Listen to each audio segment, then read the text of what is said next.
Les saludo, estimadas y estimados estudiantes, para presentar la revisión de la evolución del ciclo andino en el segmento sur, video que van a poder ver desde el jueves 3 de diciembre. Desde ya les pido disculpas por quizás ruidos molestos que puedan haber. La mayor parte de ellos van a ser hechos por mi hija, que está en el patio en este momento, bañándose o manguereándose, así que le gusta tanto que seguro se va a pegar algunos grititos de vez en cuando. Pero que no nos altere eso, ni mucho menos, sino que podamos concentrarnos entonces ustedes también en el contenido de esta presentación. Bueno, al igual que las otras dos presentaciones del segmento norte y central, primero reviso qué es lo que hemos visto previamente en la presentación anterior, principalmente la estructura temporal del ciclo andino, la relación con la geodinámica en zona de subducción y distribución espacial de unidades andinas, además de una planificación del módulo y la orientación del trabajo práctico. En esta presentación vamos a ver la evolución geológica jurásico al reciente del segmento sur, que contiene la cordillera patagónica, segmentos cordillera patagónica y segmento austral. Y en las presentaciones paralelas a esta pueden revisar la evolución en el segmento norte y central. Para comenzar es importante nuevamente recordar los objetivos específicos del módulo, que suponen el cartografiar las unidades geológicas presentes en el segmento usando el mapa 1.5 millones de Sudamérica, que es el que, digamos, ustedes bien conocen, y que tenemos acá a la derecha.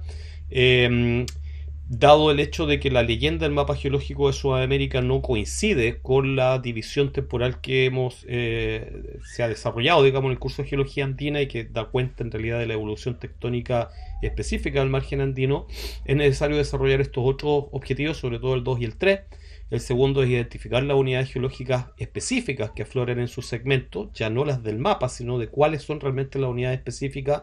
y poderlas relacionar con los rangos de edades que se proponen en esta división temporal, ¿no es cierto? Para poder de verdad hacer una relación correcta entre el mapa geológico y la evolución geológica y tectónica del segmento, que debe ser descrita entonces también a partir de esquemas de los papers que se puedan combinar con el resultado que ustedes van a obtener, digamos, del mapeo de estas unidades. Como decía, ¿no es cierto?, el problema fundamental al que nos enfrentamos es que la división temporal, la división en de las grandes, digamos, divisiones temporales del mapa geológico 1 a 5 millones de Sudamérica sigue más bien el esquema de la tabla del tiempo geológico, pero esta a su vez no corresponde uno a uno con la división de las fases tectónicas, o dado por las fases tectónicas del ciclo andino. Y vemos entonces que estas divisiones temporales del ciclo andino no van a coincidir necesariamente con las que vamos a ver en el mapa. Por ejemplo, van a haber unidades que van a aparecer con un rango de edad muy amplio entre el Cretácico al Paleógeno, pero en realidad en algunas de las áreas de estudio esa unidad más bien a pertenecer a esta etapa 1.2 del primer periodo del ciclo andino, y en otra localidad probablemente la misma unidad está representando unidades geológicas que en la realidad tienen más bien una edad entre el Paleógeno superior y el Neógeno inferior. Así que es necesario poder hacer el enlace en realidad entre las unidades que van a aparecer en el mapa con las fases tectónicas, digamos, y con la división temporal propuesta en la primera presentación del ciclo andino. Y lo que voy a hacer ahora como primera parte, digamos, de esta presentación es revisar en realidad la distribución de unidades geológicas a gran escala entre los 39 y los 56 grados sur, dentro de lo que sería el segmento sur, que contiene, como bien saben, el segmento cordillera patagónica y el segmento austral. Partimos viendo entonces, primero que nada, qué unidades geológicas son las que afloran en la cordillera de la costa. La cordillera de la costa, específicamente en este sector que estoy apuntando acá, lo que contiene son rocas metamórficas del Jurásico, ¿ya?, que son intruidas también, ven, algunos intrusivos que pertenecen principalmente al rango entre el Cretácico y el Mioceno, son principalmente cretácicas a Paleógenas las rocas intrusivas que están acá. Pero a lo largo de la cordillera de la costa, la parte más al norte de la misma, también afloran algunas unidades sedimentarias y en parte algunas volcánicas también, que son bastante importantes. Volcánicas que de hecho la edad es más bien no es todo este rango tan amplio, sino se formaron específicamente en este rango más pequeño, que es el 2.1.2.1, ¿no es cierto?, del Oligoceno al Mioceno inferior. Y que afloran en este sector y que son bastante importantes. Y ellas además se encuentran algunos afloramientos de rocas sedimentarias dentro de este lapso de tiempo. ¿Ya? Eh, Ok, cuando pasamos al Valle Central, lo que aflora principalmente en esta zona son rocas sedimentarias y volcánicas del Cuaternario. No hay nada muy interesante más allá de la morfología del Valle Central y su relación con la estructura, que sí es bastante interesante. En la cordillera patagónica sí que tenemos un rango de unidades geológicas muy amplio, ¿no es cierto? Rocas, lo único que no hay mucho, aunque bueno, puede que sí aparezcan, pero yo no las identifiqué, por lo menos a esta escala son rocas sedimentarias, pero sí hay volcánicas, intrusivas y también rocas metamórficas, algunas de las que están acá, por ejemplo, que son dentro de estos rangos bastante amplios. Van a tener que investigar ustedes con mayor detalle qué tipo de rocas metamórficas son, de qué edad son, etcétera. ¿Ya? Pero principalmente la cordillera patagónica está compuesta eminentemente de rocas intrusivas. Es un núcleo de rocas intrusivas que varían desde el Jurásico hasta el Mioceno y se ven en franjas bastante bien definidas. Pero en su estribación, sobre todo más oriental, hacia Argentina, también contiene rocas estratificadas, volcánicas, principalmente, ¿no es cierto?, desde el Jurásico hasta el Mioceno también, hasta el Neógeno. ¿Ya? Así que hay una historia bastante compleja y amplia que explicar en realidad a partir de las rocas que están expuestas en la cordillera patagónica. Por su parte, la cordillera Fueguina, hacia el sur, que es como la continuación de la cordillera patagónica, pero claro, tiene la diferencia, ¿no es cierto?, de que la cordillera Fueguina en realidad está más bien expuesta directamente en los archipiélagos, más bien. Y gracias. Perdón, me trajeron un cafecito. Entonces no está asociada realmente, digamos, al eje del orógeno, sino más bien a su parte oriental, occidental, perdón. Pero bueno, ella está también expone principalmente rocas ígneas, al igual que el caso de la cordillera patagónica, pero con importantemente algunas rocas metamórficas que han sido localizadas o identificadas con un rango bastante más específico de tiempo pertenecientes al Jurásico. Sobre todo son algunos pintones muy pequeñitos acá en lo que sería el archipiélago Madre de Dios y Diego de Almagro. Principalmente, como decíamos, las rocas intrusivas, todo el abanico de rocas intrusivas desde el Jurásico hasta principalmente el Paleógeno, que también hay algunas rocas neógenas intrusivas, y algunas unidades de rocas volcánicas también, principalmente la parte sur de lo que sería la cordillera la cordillera Fueguina. Sí, después si continuamos un poco más hacia el este, bueno, todas estas las unidades están aquí, que sería Patagonia extraandina, el sistema de Magallanes completo, y lo que aflora sobre el macizo norpatagónico y el macizo del Deseado son, bueno, esencialmente el mismo tipo de rocas. Estamos hablando de todo el conjunto de rocas sedimentarias y volcánicas que abarcan completo el Mesozoico y el Cenozoico, ¿ya? Y ustedes lo ven ahí, digamos, todas estas rocas azules en todo caso, que son las que se ven más claramente y tienen un dominio, por ejemplo, en el macizo del Deseado, son rocas volcánicas jurásicas, pero hay también rocas cretácicas, rocas paleógenas, neógenas, tanto volcánicas como sedimentarias, y por lo tanto es una ventana, ambos macizos son una ventana a partir de, además de la Patagonia extraandina, entre ambos, una ventana muy importante a la geología del Mesozoico y del Cenozoico en toda esta zona. ¿Mm? Bueno, hecho ese análisis que, de nuevo, al igual que para los otros segmentos, es un análisis que en una muy primer orden, digamos, nos permite o les permite a ustedes acercarse a conocer qué tipo de rocas son las que se van a encontrar, más bien al construir su mapa por segmento, ¿no es cierto? Y permite saber dónde vamos a encontrar qué parte de la historia finalmente que hay que contar. Luego de eso, entonces podemos ahora ya hacer una revisión más, bueno, nunca puede ser muy exhaustiva cuando lo hago en una sola PowerPoint que va a durar una hora y media tal vez, pero vamos a hacer este análisis de la evolución andina en el segmento sur, cordillera patagónica y austral, a partir de algunos papers que yo vengo revisando hace ya varios años y otros nuevos que incorporé ahora último, digamos, entre ayer y hoy a esta presentación. Eh, Tal como también indiqué en otras presentaciones, no crean que en definitiva esto tiene es una revisión de los papers que de verdad son más fundamentales. Algunos sí son fundamentales, otros pueden no serlo, pero sí tienen buenas figuras y me ayudan a contar la historia de manera coherente, digamos, de la evolución en este mega segmento del margen andino. Ustedes van a encontrar una variedad de otros papers más y algunos de ellos pueden ser mucho mejores para los fines de cumplir los objetivos que se han planteado para este módulo. Y por otro lado, tampoco me gustaría que ustedes repitiesen lo mismo que yo voy a decir acá cuando describa esta evolución geológica, ¿no es cierto? Y esperaría que pudieran ser más creativos y utilizar otra información, ¿no es cierto?, que va a ser básica para poder describir realmente la evolución geológica de ambos segmentos. Vamos a partir, bueno, y lo que trato de hacer también son ocupar papers que ojalá abarquen geográficamente ambos segmentos, ¿no es cierto? Ustedes van a tener que concentrarse probablemente en papers que en realidad describan más bien la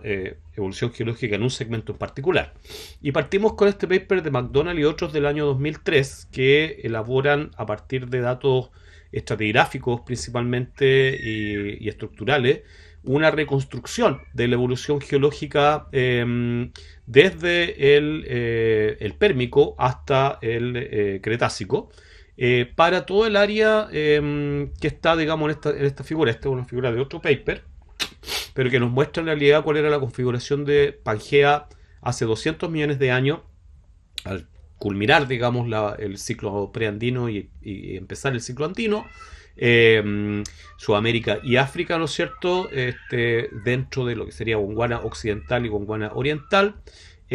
Importantemente, como lo vemos acá y en la mayoría de los esquemas que existen para esta época, Patagonia Sur y Patagonia Norte desplazados hacia el este con respecto a lo que sería la fosa actual o el límite actual del margen andino, ¿no es cierto?, en una posición más interna dentro del orógeno de Terra Australis, pegados a la península antártica, que estaría en una posición más externa además. Y claro, la gran, digamos, el gran proceso que describe la evolución, sobre todo en el primer periodo del ciclo andino, a diferencia de lo que pasa en los segmentos del norte, es cómo de esta configuración pasamos a una zona de subducción como la actual. Y estos autores, entonces McDonald y colaboradores, construyen estos esquemas que tal vez les va a costar un poco identificarlo, pero este es el límite oriental, digamos, de Sudamérica, más bien la costa brasileña y por acá ya Uruguay, ¿no es cierto?, Argentina, y por acá más bien lo que sería Patagonia Norte y después desplazado hacia acá las costas argentinas en Patagonia Sur, Tierra del Fuego, y acá estaría Chiloé, y por esta zona más bien con el grupo Choyoy aquí sería, pensemos la latitud de Santiago, por ejemplo, más hacia el norte. Entonces, esto sería Sudamérica y esto de aquí es África. Y lo que vemos es que en ese momento, al estar unidos, ¿no es cierto?, tenemos, bueno, esta leyenda nos permite identificar mejor cuáles son los elementos paleogeográficos presentes, pero todo lo que está en café son sectores elevados, emergidos, digamos, tierra emergida. Hay varios sistemas sedimentarios distintos, pero principalmente, digamos, podemos distinguirlos de los sectores marinos, digamos, oceánicos, de mar profundo y mar más somero, como por ejemplo en la cuenca del Paraná en este momento, que es un mar somero, pero hacia acá enfrentamos hacia el Paleopacífico, claramente, y hay algunos ambientes transicionales justamente en el límite entre todos estos masas continentales en ese momento, ¿no? Lo que me interesa notar, ¿no es cierto?, es nuevamente que estos bloques, Patagonia Norte y Patagonia Sur, están desplazados con respecto al margen andino. No está claro que en el momento del Pérmico haya una subducción. Sí se está desarrollando el grupo Choyoy, sabemos permotriásico, ¿no es cierto?, magmatismo post-orogénico, post-sanrafaélico, y podría estar actuando todavía hasta ese momento el cordón de la faja plegada y corrida de las Gondwanides, como parte también de los procesos que permitieron la agresión de Patagonia al resto del continente durante el Paleozoico, ¿ya? Pero cuando ya nos metemos al Mesozoico y particularmente al Jurásico, podemos hacer un reconocimiento un poco mejor tal vez de las costas sudamericanas, las costas atlánticas de Sudamérica, ¿no? Que vemos acá, y nos damos cuenta de que se comienza a desarrollar también la cuenca neuquina, por un lado en los segmentos de más al norte, y aquí en el segmento estamos interesados nosotros ahora, una otra cuenca marina, la cuenca de Pampagnia, en un contexto en el que comienza a haber también un magmatismo muy importante, ¿ya? Es un magmatismo, en este caso silicio principalmente, que está asociado al desarrollo de la pluma del Karoo. Karoo es una localidad en el África Sur, ¿no es cierto?, que caracteriza en realidad toda una región que fue afectada por un volcanismo muy importante asociado a la pluma que al actuar comienza a dividir entonces Gondwana, digamos, en su parte, o Pangea en la parte más bien gondwánico, en la parte sur, ¿ya? Y parte de ese volcanismo también se ve representado por lo que sería el grupo Marifil y las lavas silíceas del Oncotrapial, digamos, en este sector, en lo que sería la parte occidental del macizo norpatagónico o la parte norte del macizo del Deseado, ¿no? Y hay actuación de estas fallas transcurrentes que comienzan a mover ya este bloque se mueve en esa posición porque escapa de la topografía dinámica que está siendo creada por esta pluma mantélica que impacta por debajo de Gondwana, ¿no es cierto? Genera una energía gravitacional, potencial gravitacional que y obliga a moverse los bloques hacia esa posición, y este sería el causante entonces de el movimiento hacia el oeste, ¿no es cierto?, de la parte sur de Sudamérica durante este tiempo. Avanzamos un poco más en el tiempo, ¿no es cierto?, hacia el Batoniano, el Jurásico Medio, 165 millones de años, y vemos que este sistema ya se empieza a desarrollar mucho más con mayor fuerza, digamos, este movimiento de Patagonia hacia el oeste. Y ya casi en el Jurásico Medio está en la posición actual, está en línea, digamos, con las costas de los segmentos más al norte. El movimiento ha sido principalmente durante el Jurásico Inferior, entonces. Ya no está actuando la pluma del Karoo, que hay algunas remanentes, pero sí se desarrolla un gran magmatismo silicio en todo lo que es Patagonia, ¿cierto? Afectando principalmente, digamos, a la parte central de Patagonia, es todo ese magmatismo jurásico finalmente que está expresado en los mapas que ustedes van a construir, y llegando hasta casi el archipiélago, por acá hasta lo que sería la cordillera Fueguina, ¿ya? Bueno, hay activación y apertura también de lo que sería el mar de Weddell, que está asociado a un spreading center que está separando Gondwana occidental de Gondwana oriental durante este momento, y todo lo que está pasando aquí en Patagonia está relacionado justamente con la abertura del mar de Weddell en ese momento. Entrando ya al Cretácico, al Ingeniano-Teriviano, Cretácico inferior, logramos ya reconocer mejor también la separación, o ver que se empieza a separar, empieza a haber evidencia, ¿no es cierto?, de sedimentación entre Sudamérica y África. Finalmente por acá, por donde va a actuar la dorsal del Atlántico para separar 20 millones de años después, más o menos, ambos continentes, o comenzar a separarlo. En el caso del margen andino, lo que vemos es, bueno, la cuenca neuquina se sigue desarrollando. Lo ven ahí, hay un desarrollo de la cuenca neuquina durante este tiempo. Y acá en el sur, claro, se empieza a desarrollar también la cuenca austral. Si ven, la cuenca austral comienza a tener una primera apertura durante el Jurásico inferior. Luego el evento volcánico inhibe esa apertura, pero ya en el Cretácico inferior definitivamente ya hay el desarrollo de una cuenca importante, una cuenca asociada al trasarco de la subducción que se está dando, ¿no es cierto?, ya con mayor claridad en este momento a lo largo de todo el segmento sur. Hay otras cuencas, como la cuenca de Río Mayo, que también es importante, que se está desarrollando en ese momento, más bien en Aysén, en este caso. Y si terminamos acá con una imagen del Albiano en el Cretácico superior, es decir, 100 millones de años corresponde con la fase peruana, y vemos entonces que entre 135 y 105 millones de años ya se ha producido la apertura total del Atlántico Sur, ¿no es cierto? Sudamérica se ha movido con respecto a su posición original hacia el oeste y ha mantenido, digamos, el desarrollo de la cuenca austral, pero esta cuenca austral empieza a tener una connotación bastante distinta a partir de la apertura del Atlántico. Ya no es una cuenca de trasarco, sino que es más bien una cuenca de antepaís, como vamos a ver en la evolución. La cuenca Río Mayo da paso en realidad a la cuenca de San Jorge, y hay otras cuencas por aquí también. La cuenca de Neuquén, por ejemplo, a partir de ese momento ya es definitivamente continental. Pero claro, lo que me interesa más que puedan notar, ¿no es cierto?, es esencialmente el paso de una paleogeografía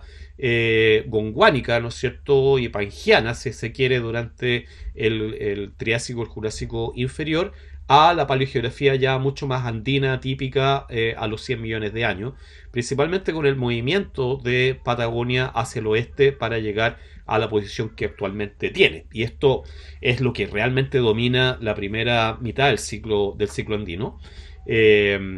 decir, la fase 1 del ciclo andino está dado por esta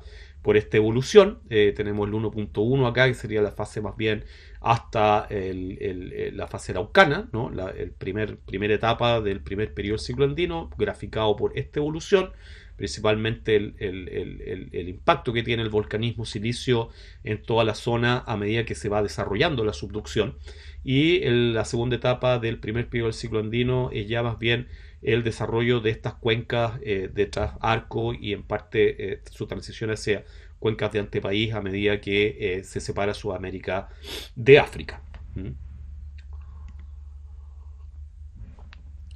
Otro trabajo bastante clásico y bien útil también para graficar esta evolución durante el primer periodo del ciclo andino en el sur. Y bien, nos da una visión bastante amplia, digamos, y por eso me gusta este de Folguera y Anisoto del año 2004, donde también vemos Sudamérica, África y Antártica, formando parte de lo que sería el orógeno Terra Australis en ese momento, y en tres etapas distintas del desarrollo durante el Jurásico al Cretácico inferior, ¿no? La primera entre 170 y 160 millones de años, donde lo que tenemos es esta etapa inicial de ruptura de Gondwana asociada justamente al desarrollo del hotspot del Karoo, ¿no? Esta gran pluma mantélica que impacta por debajo del límite entre estos tres continentes, y que genera entonces magmatismo o sea, tanto el magmatismo como el efecto dinámico de la pluma se propagan radialmente desde Karoo hacia, en el caso nuestro, hacia la Patagonia. Y vemos acá, además, en el caso de la Patagonia, la relación que podría existir entre este fenómeno y las suturas antiguas, la sutura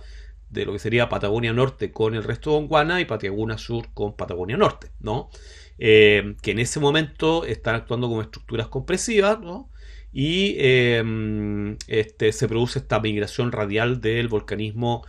Tiene varios nombres, pero uno de ellos es el volcanismo de Chonaique, ¿no? La provincia magmática o silicia de Chonaique, que podemos ver en estas grandes extensiones de volcanismo jurásico que ustedes van a encontrar en sus mapas. Ya a los 150, 125 millones de años, es decir, metidos en lo que sería la segunda etapa del primer periodo del ciclo andino, lo que vemos es que este fenómeno del impacto de la pluma ya ha dado paso, ¿no es cierto?, a directamente una división de Gondwana, ¿no? Y vemos que Gondwana oriental migra o se separa de Gondwana occidental a lo largo de lo que finalmente va a ser después el mar de Weddell. Y la dorsal del mar de Weddell, interesantemente, se proyecta por debajo de Patagonia, ¿no es cierto? Por lo tanto, durante esta época lo que vemos es esencialmente extensión, pero una extensión que es paralela al margen actual, ¿no es cierto? Y hace que estas suturas antiguas actúen como fallas principalmente normales, digamos, y por lo tanto el desarrollo de varias cuencas de las que vimos en la imagen anterior, ¿no es cierto?, están asociadas a una extensión norte-sur en coordenadas actuales, ligadas entonces a la apertura del mar de Weddell. Y una de esas cuencas que se abre es la cuenca marginal de Rocas Verdes, súper importante, el segmento austral. Es la cuenca de la cual se origina realmente el sistema de Magallanes, y que desarrolla piso marino durante el Cretácico inferior, a medio, ¿no es cierto? Y que es tan relevante como vamos a ver en la revisión que estoy haciendo ahora, y que vamos a seguir revisando de aquí para adelante. Y después durante los 120, que es una imagen directamente de los 120 millones de años que nosotros identificamos con lo que sería la fase oregoniana, hay un cambio importante dentro de este sistema que era eminentemente extensional con estos ejes más bien norte-sur, y pasamos a un sistema compresivo, principalmente porque ahora lo que domina ya no es la división entre Gondwana occidental y Gondwana oriental, sino más bien la división entre Sudamérica y África, lo que hace que toda Patagonia se mueva mucho más, y toda Sudamérica al final se mueva mucho más rápidamente hacia el oeste, y con esto hay una compresión en este sector, y por lo tanto comenzamos a notar la inversión tectónica de todas las cuencas internas que había en Patagonia, ¿no? Tanto cuencas internas en realidad como por ejemplo la cuenca de Río Mayo, o la cuenca de Cañadón Asfalto, o la cuenca de San Jorge, que son cuencas que ocurren en el límite entre estas suturas de terreno, pero también en las cuencas marginales, como la cuenca de Rocas Verdes, marginal al margen, no sé, o sea, eso se refiere con marginal, que es parte del margen continental. Todas ellas empiezan a sufrir una tectónica compresiva a partir de este momento. Y este esquema funciona realmente muy bien para explicar, digamos, la evolución de primer orden durante el primer periodo del ciclo andino, ¿no? De nuevo, destacar el hecho de que durante esta época los fenómenos asociados a la separación de Gondwana son los que imponen las fuerzas necesarias para que Patagonia se mueva hacia el oeste, en una situación eminentemente extensional, asociado a mucho volcanismo durante el Jurásico inferior, pero después durante el Cretácico, principalmente con la apertura del Océano Atlántico, todo esto cambia, ya está en una condición de subducción parecida a la actual, y hay compresión en este caso.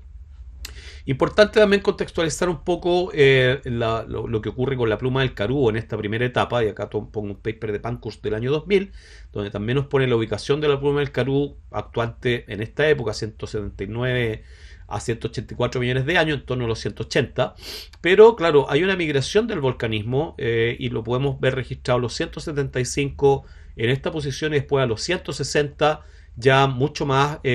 hacia el oeste, ¿no es cierto? En la parte occidental de Patagonia, realmente también se ve en África esto, perdón, en la península antártica, ¿no es cierto? Es muy claro. Y esto es lo que se ha llamado los eventos B1, B2 y B3, B corta, ¿no? So, Volcanic 1, Volcanic 2 y Volcanic 3, siendo muy importante porque claramente nos están mostrando esta migración concéntrica desde la pluma del Karoo del magmatismo, ¿no es cierto? De la fuente del magmatismo y de la influencia termal, digamos, de la pluma hacia el margen andino, ¿ya? Es el margen convergente andino y de la península antártica también. Para tener en cuenta entonces esos B1, B2 y B3, pues los vamos a ver después más adelante. Bueno, Francese y otros, de hecho, colaboraron en el trabajo de McDonald y tal del 2003 que les mostré al principio. Ocupan, de hecho, el mismo esquema también de la paleogeografía en el Triásico para compararlo con la paleogeografía en el Cretácico, y mostrarnos estas dos cartas tectónicas estratigráficas, una oriental, que es esta destacada, y la occidental. Ya la revisé en la exposición anterior del segmento central, ¿cierto? La parte sur del segmento central también se ve caracterizado, digamos, por estas cartas, y nos mostraba muy claramente el desarrollo de la cuenca neuquina. Pero cuando lo vemos acá en el sur también notamos algunas cosas interesantes, y que las fases tectónicas que hemos descrito además tienen un control importante dentro de la evolución de estas cuencas, ¿no es cierto? Acá aparecen, por ejemplo, con mayor detalle también descritas y expuestas las cuencas que ya les mencionaba, más bien internas, ¿no? En la línea oriental se ven estas cuencas internas al continente, como la cuenca de Cañadón Asfalto, que digamos en realidad es la cuenca de Pampa Agnia, que después se transforma en Cañadón Asfalto, o el volcanismo leucotrapial, la cuenca de San Jorge, ¿no es cierto? Y por cierto que más hacia el sur la cuenca austral, que se ve en ambas líneas, ¿no es cierto? Una cuenca que se empieza a desarrollar a partir de lo que sería la fase araucana, a los 150 millones de años. Es una cuenca muy profunda, una cuenca que tiene depósitos marinos profundos, ¿no es cierto?, en su eje. Hay algunos cambios importantes dentro de la cuenca austral asociados a la fase oregoniana, y después la fase peruana, más o menos por acá, comienza el cierre realmente definitivo de la cuenca. también podemos ver una relación muy interesante entre las fases tectónicas y el desarrollo de estas cuencas al interior del continente, que en parte responde a lo que veíamos recién en el esquema de Folguera y Yanisoto, ¿no es cierto?, del cómo las estructuras heredadas principalmente del ciclo preandino son las que juegan un rol importante en las etapas extensionales y compresivas, afectadas, digamos, por regímenes de estreses que están dominados más bien por la separación de Gondwana, y que se reflejan entonces en estas cuencas. Vemos además en esta línea del este, ¿no es cierto?, muy claramente también representado el volcanismo, están con estas letras V, volcanismo entonces que va avanzando. Aquí tenemos el grupo Choyoy, pero también vemos que a los 180 millones de años está este volcanismo silicio 180, 170 del grupo, grupo Chonaike o volcanismo de Chonaike, también tiene otros nombres por acá. Y después tenemos Loncotrapial, que es un poco más joven y que representaría ya el evento B2 principalmente, o B3 ya del volcanismo asociado a la pluma del Karoo, ya para que también lo tengan en cuenta. Así que son bastante útiles estas cartas como para poder describir la relación entre la sedimentación, desarrollo de las cuencas, volcanismo y localmente, digamos, poder dar un contexto de cuáles son los nombres de esas cuencas que podrían ustedes presentar en su presentación, en sus videos. Vamos a hacer ahora un análisis un poco más local, ya en un paper de Gianni y otros del año 2020, aparecido a principios de este año, un geólogo argentino, joven, digamos, acaba de terminar el doctorado y como alumno de Andrés Folguera, uno de sus mejores alumnos, un chico muy productivo y bueno, lo que hacen acá es un análisis esencialmente de algunas de estas cuencas internas, ¿ya? Particularmente aquí es la relación entre la cuenca de Río Mayo, que es una cuenca que se observa en Aysén, con la cuenca de San Jorge, particularmente, ambas ocurriendo, ¿no es cierto?, en el límite entre lo que sería el macizo norpatagónico y el macizo del Deseado. Para algunos de los esquemas de los límites de terreno, el límite entre Patagonia Norte y Sur pasaría justamente por acá. Para otros sabemos que pasa más bien acá, pero bueno, da un poco lo mismo. Está asociada el desarrollo de estas cuencas, podemos decir, a los límites entre grandes terrenos preandinos. Y bueno, este esquema nos permite ver varias cosas, o este paper, pero particularmente me interesa ver, por ejemplo, bueno, acá se ven el volcanismo B1, B2 y B3 que yo les contaba, ¿no? Avanzando de este hacia el oeste, particularmente, para terminar con el batolito patagónico, digamos, en esta posición entre los 157 y los 5 millones de años. Tiene roca de edad muy, muy variada. Y otros batolitos también y cuerpos magmáticos que son bastante importantes y que quedan muy bien representados en este esquema. Y por otro lado, el esquema temporal, ¿no es cierto?, nos muestra la estratigrafía de esta zona, particularmente de la cuenca de Río Mayo, o el emballamiento de Río Mayo le llaman algunos, ¿no es cierto?, donde el nombre de las formaciones acá son principalmente aquellas que dominan en el área de Coyhaique, los que sean patagones conocerán tal vez esta geología que parte con el volcanismo de los lagos de la formación Ibáñez y el lago de la Plata, que son parte en realidad de este magmatismo del B3, digamos ya, del Jurásico medio superior. Después tenemos el grupo Coyhaique depositándose con varias formaciones ahí, y esto termina a los 120 millones de años con la inversión de la cuenca, ¿no? Y esto es un punto súper importante que este paper domina bastante bien y lo muestra muy bien,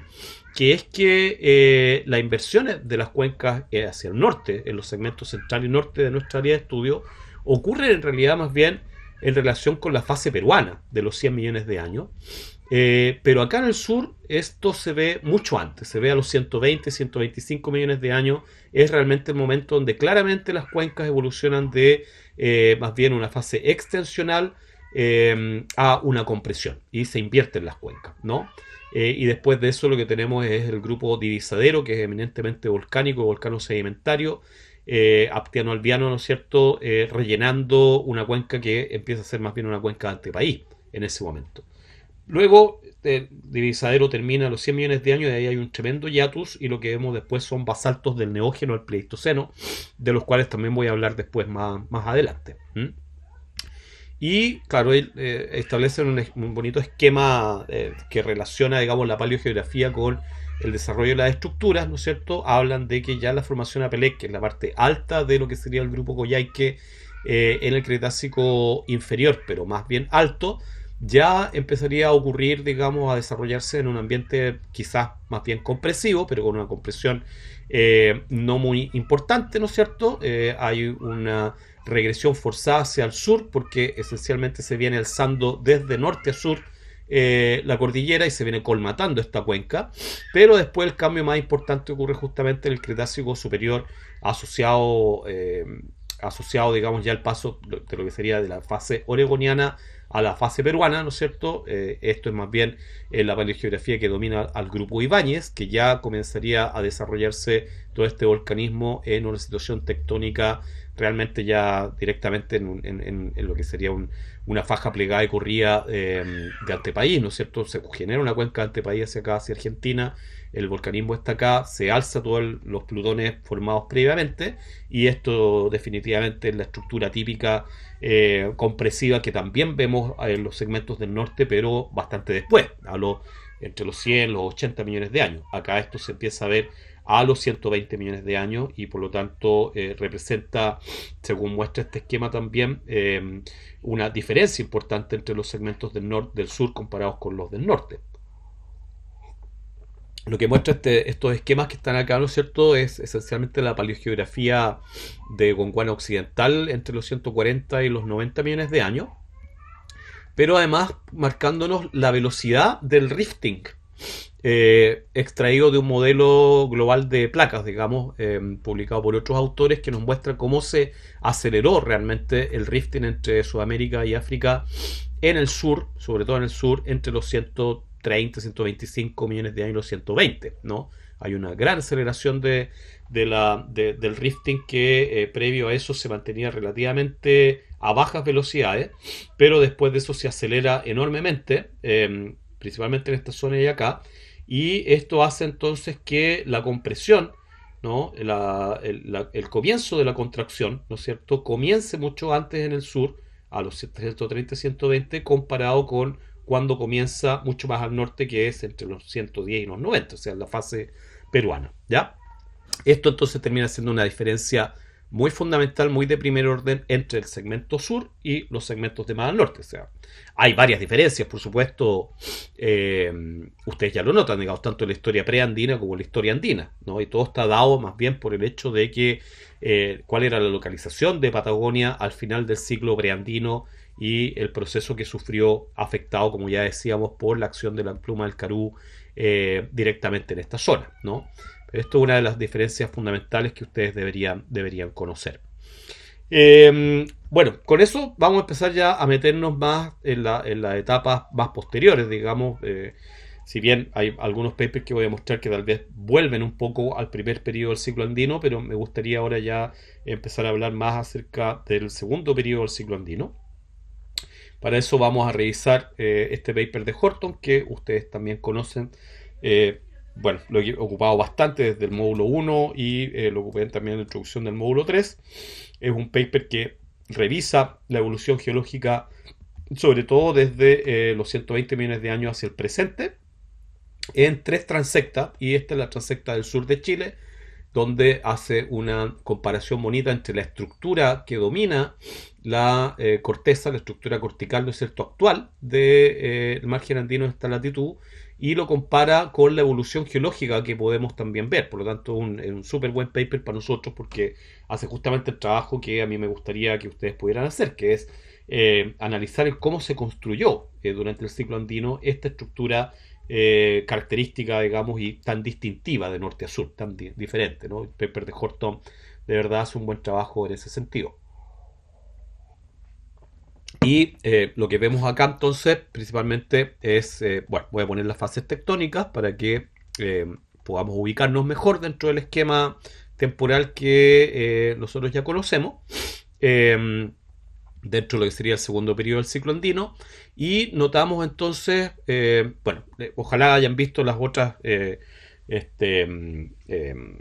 presentaciones de los segmentos del sur, porque ahí describo con mayor detalle la simbología que ocupa este autor, pero no nos permite reconocer dónde están las cuencas de antepaís, cuencas compresivas, comparados con las cuencas extensionales, por ejemplo, las cuencas de post-rift termal del Jurásico y el Cretácico inferior, tanto de Río Mayo como Cañada de Asfalto, que son la base por sobre la cual se construyen después, a partir de la fase peruana, las cuencas compresivas, ¿no? Cuencas de Divisadero y del grupo Chubut particularmente. Y vemos además, digamos, en general, en estos esquemas una relación entre la tectónica, la sedimentación, pero también el magmatismo. Y vemos cómo acá se propone, por ejemplo, un salto del arco magmático, una migración del arco magmático muy fuerte hacia el este. En realidad lo que hay es un gap magmático, ¿no? Importante, pero claro, lo que pasa es que esta formación tiene algo de rocas volcánicas, digamos, intercaladas, pero donde principalmente hay un volcanismo es acá, lo que se llama el cinturón Pilcanilleu, la formación Huitrera y otras también que están representadas en un depósito, o sea, en el desarrollo más bien de una cuenca o de un cinturón magmático con un volcanismo bien particular durante esta etapa 2.1.2 entre el Cretáceo, el límite KT y la fase incaica. Por lo tanto, el volcanismo se habría desarrollado principalmente acá en esa época, ¿ya? Y no en el arco magmático, en el macizo norpatagónico en general, o en toda la cordillera patagónica. Más bien no hay evidencias de magmatismo de esta época, aunque habría que mirar con mayor detalle el mapa para poderlo comprobar, es algo que podrían hacer ustedes. Y después, entre la fase incaica es importante aquí porque cierra esta cuenca, comienza a generar un hiatus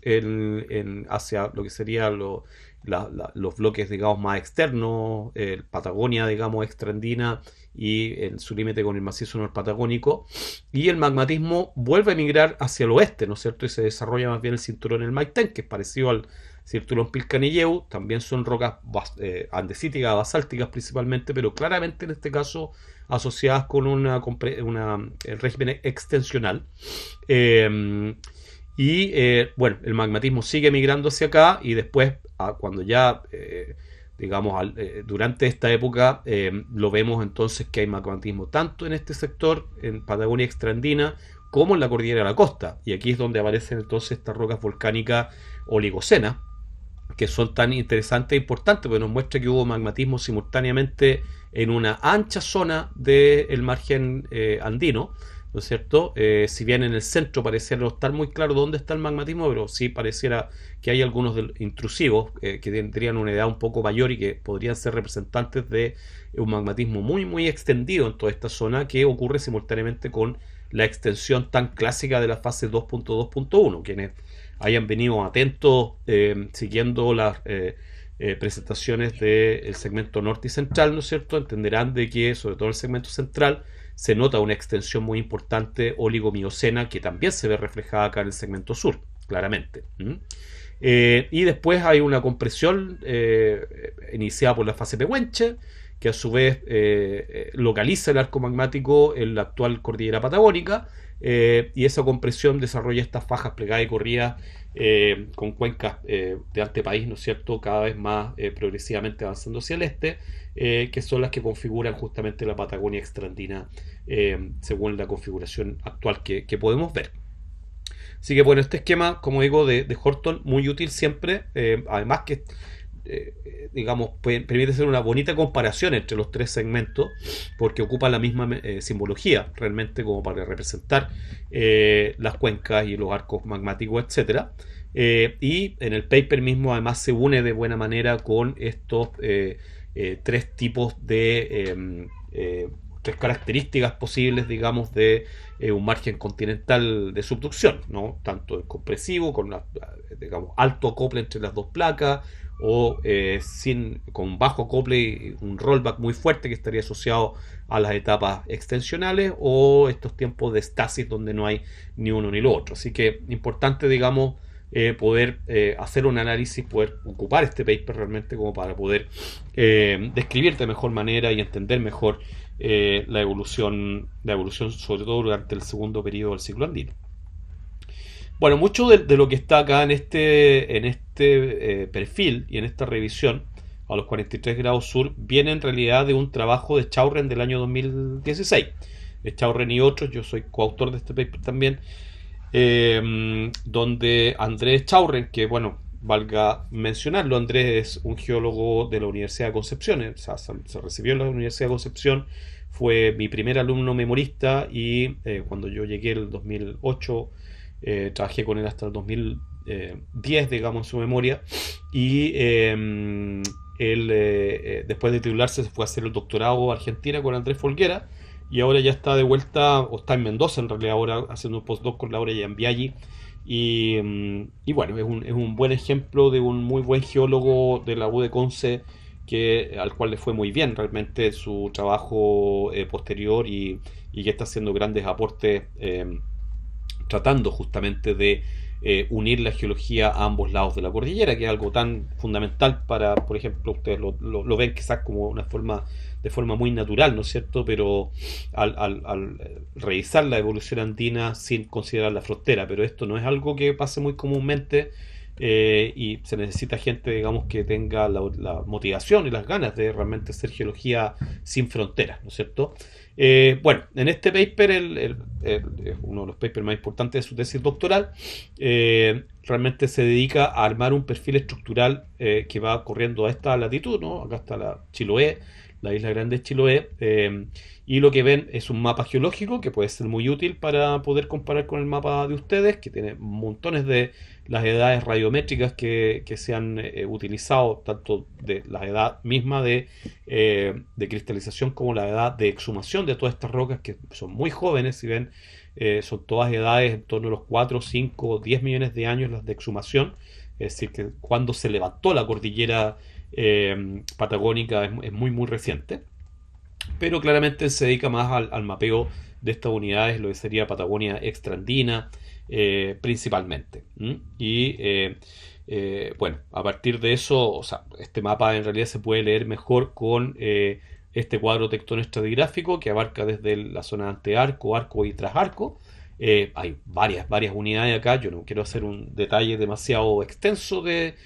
toda la estratigrafía de esta zona, ¿no es cierto? Simplemente poner nuevamente las fases tectónicas nuestras para darnos cuenta de que la gran mayoría de ellas efectivamente están generando divisiones importantes en la estratigrafía, ¿no es cierto? Se ven como quiebres importantes dentro de la evolución tectonoestratigráfica, por lo tanto, efectivamente representan digamos, demuestran que estas fases tienen influencia también en este segmento, claramente que sí. ¿Mm? Bueno, parte de esa estratigrafía ya la vimos en el paper de Yanni, por ejemplo, la formación Ibáñez, la Bola Plata, el grupo Coyhaique, etcétera, el magmatismo, donde está la migración también del arco magmático, el desarrollo de este cinturón volcánico de Pilcanilleu durante el Paleoceno al Eoceno y después en la fase ya más bien Eocena superior, Oligoceno y Mioceno inferior, ¿no es cierto? El desarrollo de este magmatismo muy, muy extendido, ¿no es cierto? Está en todas partes, está en la cordillera de la costa, en el arco, en el trasarco, inclusive en la formación sumuncurada, dentro de lo que sería ya la meseta del sumuncurado, o más bien eh, el macizo norpatagónico. ¿Mm? Entonces, bueno, no voy a entrar, como les digo, en el detalle de describir mucho este cuadro, pero nos muestra bien claramente esa evolución. Y dentro del paper, lo que hace Folguera, principalmente, digamos, su trabajo fue mapear todas estas unidades, mapear las estructuras, datar las estructuras, ojalá. Hay varias de estas estructuras o de esta sedimentación, digamos, que es sin orogénica, ocurre simultáneamente con el desarrollo de las fallas y por lo tanto, al datar esas capas, uno data la deformación y a partir de eso construyó principalmente, ¿no es cierto?, este perfil estructural balanceado, donde vemos en gris el basamento y en colores vemos las unidades geológicas que afloran principalmente en toda esta zona, que bueno, son rocas estratificadas desde el Jurásico volcánico que ya mencionábamos, ¿no es cierto?, asociados a la pluma del Carú a Choñaique y los otros grandes este, provincias magmáticas ácidas desde el Jurásico hasta bueno, esencialmente, digamos, hasta el Mioceno superior, ¿no es cierto? Toda esta estratigrafía eh, está integrada dentro de este perfil estructural que a su vez está parcialmente basado en un modelo termomecánico de la litósfera, que este fue mi aporte dentro de este paper, ¿no es cierto? Proveer con este modelo termomecánico que, como ustedes ya saben también del módulo 1, si lo recordamos ahora, nos permite predecir dónde hay sectores, ¿no es cierto?, de comportamiento dúctil encerrados entre medio de sectores de comportamiento más bien rígido o frágil, y que por lo tanto pueden servir como detachment. Por ejemplo, en este caso apareció este nivel de detachment somero que enlaza muy bien con esta estructura. Y hay otro detachment bastante más profundo, ¿no es cierto?, por encima del modo, que es el que permite concentrar gran parte de la deformación. Esto en una imagen actual, pero el Andrés lo que hizo fue ocupar este esquema para volver secuencialmente en el tiempo y nos propone entonces estos bonitos esquemas. Realmente Andrés es muy bueno haciendo este tipo de dibujo, bueno, que es algo de lo que aprendió en Argentina. No sé si ustedes lo habrán notado también, pero los esquemas de los papers de los geólogos argentinos son excelentes, digamos, y cada vez son mejores y mejores. Nos llevan mucho tiempo de ventaja en términos de hacer bonitas figuras en los papers para poder representar de buena manera. No se trata solamente de hacer que la figura sea bonita, sino que represente con procesos que son bastante complejos, pero de la mejor forma posible. Y aquí Andrés yo creo que lo logra muy bien, armando entonces dentro del mismo esquema que veíamos anteriormente, que tiene la topografía actual, más la estructura cortical termomecánica, ¿no es cierto? Y la estructura, la estructura superficial, ¿no es cierto? Nos permite ver la deformación o las fallas actuales, con la Liquiñovsky, por ejemplo, también metido ahí. Pero claro, esto lo extrapola hacia el pasado y nos da una visión entonces de cuál podría haber sido la paleogeografía, que resulta ser muy muy útil, realmente muy, muy descriptivo, muy bueno como para poder tener una idea de qué es lo que ocurrió y la relación con el slab, etcétera. Entonces, en este primer esquema partimos revisando esto, en lo que sería, bueno, pongo aquí también los periodos, ¿no? Este estaría representando entre los 170 y los 125 millones de años, principalmente el primer periodo, la primera etapa del primer periodo del ciclo andino y parte de la segunda etapa de este primer periodo, ¿no? Por lo menos hasta la fase oregoniana, que se daría a los 125, y se caracteriza entonces por una subducción con un slab que está haciendo un fuerte rollback. Por lo tanto hay una extensión importante, que daría origen al espacio de acomodación, donde se depositaron la unidad, o sea, la cuenca de cañado en asfalto, y otras unidades acá asociadas al batolito cordillerano, y la formación es La Plata Ibáñez, ¿no es cierto?, que es en realidad parte de este gran volcanismo silicio que se da en la Patagonia, con la apertura del mar de Weddell y la pluma del Karoo, ¿no es cierto? Pero en una situación de subducción, claramente, sobre todo en este segmento. Menos claro, obviamente, en el segmento austral, donde probablemente en esta época todavía teníamos pegado a la península antártica, a lo que hoy día es Patagonia, pero acá en el segmento, en segmento patagónico o cordillera patagónica, no es así, y sí hay una subducción a la cual estaría asociado la formación Ibáñez, ¿no? Después de la orogenia oregoniana sabemos que comienza una compresión fuerte en Patagonia, y es lo que se ve reflejado acá, esta inversión tectónica compresiva entre los 125 y los 100 millones de años, que sería en realidad es lo que caracteriza la segunda parte de la etapa 1.2. Por lo tanto, aquí la orogenia oregoniana en el sur, ya se los he dicho y se los recalco nuevamente, sí aparece como algo muy fundamental, no así tan claramente en los segmentos del norte, ¿ya? Y estas estructuras compresivas entonces comienzan a invertirse. Además pasa una cosa importante, que es que se subducta una dorsal oceánica, y esto es derivado de varios modelos de tectónica de placas globales, ¿no es cierto?, que muestran que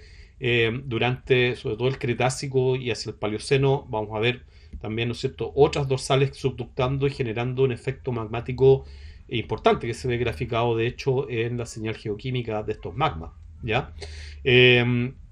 Luego de los 100 millones de años viene la fase peruana, ¿no?, que significa entonces ahora ya el avance del continente sudamericano hacia el oeste, y esto genera mayor empuje, mayor compresión,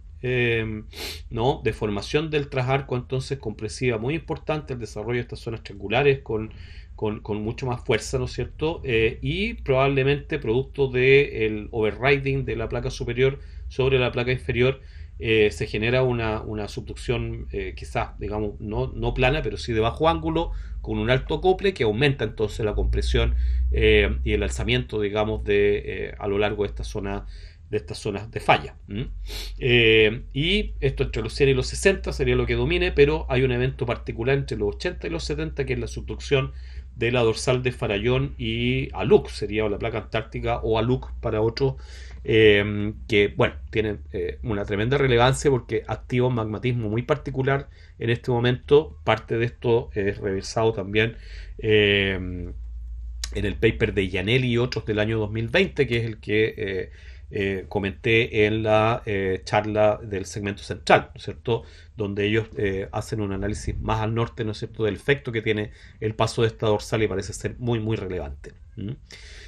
Bueno, en este mismo paper también Andrés lo que hace es comparar estas distintas etapas A, B, C y D, con estadios dentro de la velocidad de convergencia de placas, ¿no? Entre los 170 y los 60 millones de años hay la velocidad relativa de convergencia y la velocidad absoluta, tomado de un paper de Maloney, y hace un análisis entonces de cómo estos cambios, digamos, dentro de la velocidad de convergencia entre la placa de Nazca sudamericana, sobre todo, ¿cierto? Se ve graficado, por ejemplo, en el paso de la extensión a la compresión, hay un aumento de la velocidad de convergencia y hay cambios que podrían ser importantes y podrían ser atribuibles, parte de la evolución geológica, a variaciones en las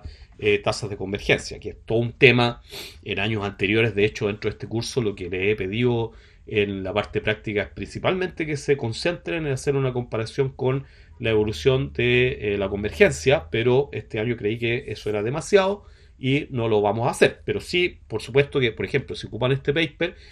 sería importante que también trataran de hacer un análisis con la variación de la convergencia, por lo menos leer qué es lo que dice Folguera al respecto.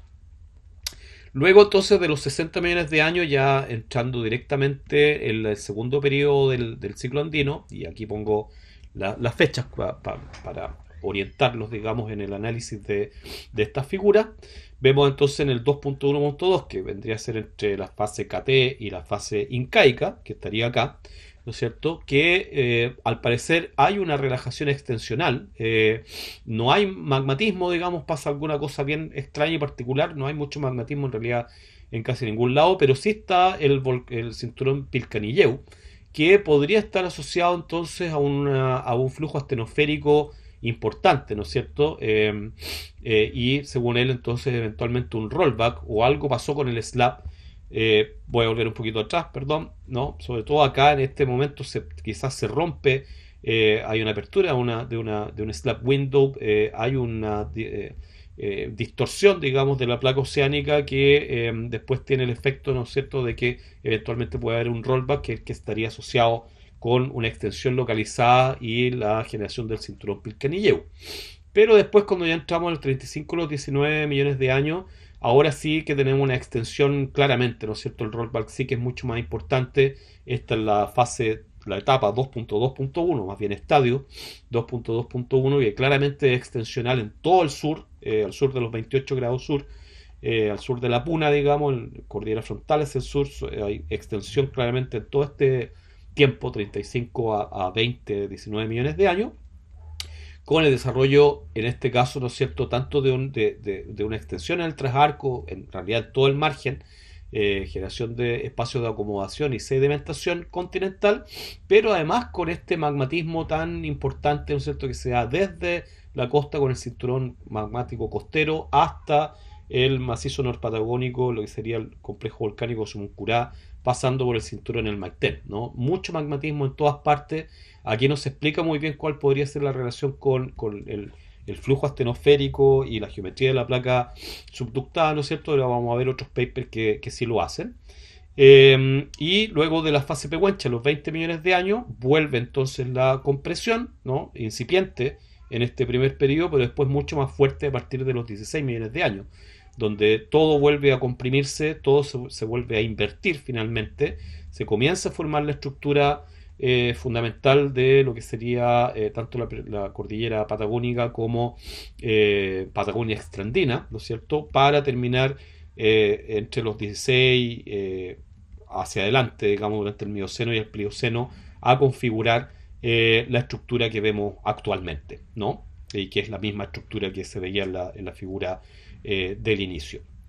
Así que bueno, esto definitivamente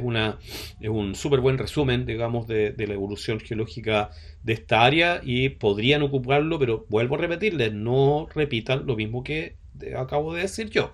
Traten de, si van a ocuparlo, de ocupar otros esquemas también que les permita complementar la descripción que yo acabo de hacer y, por cierto, ligarla con el mapa de ustedes también. ¿Mm?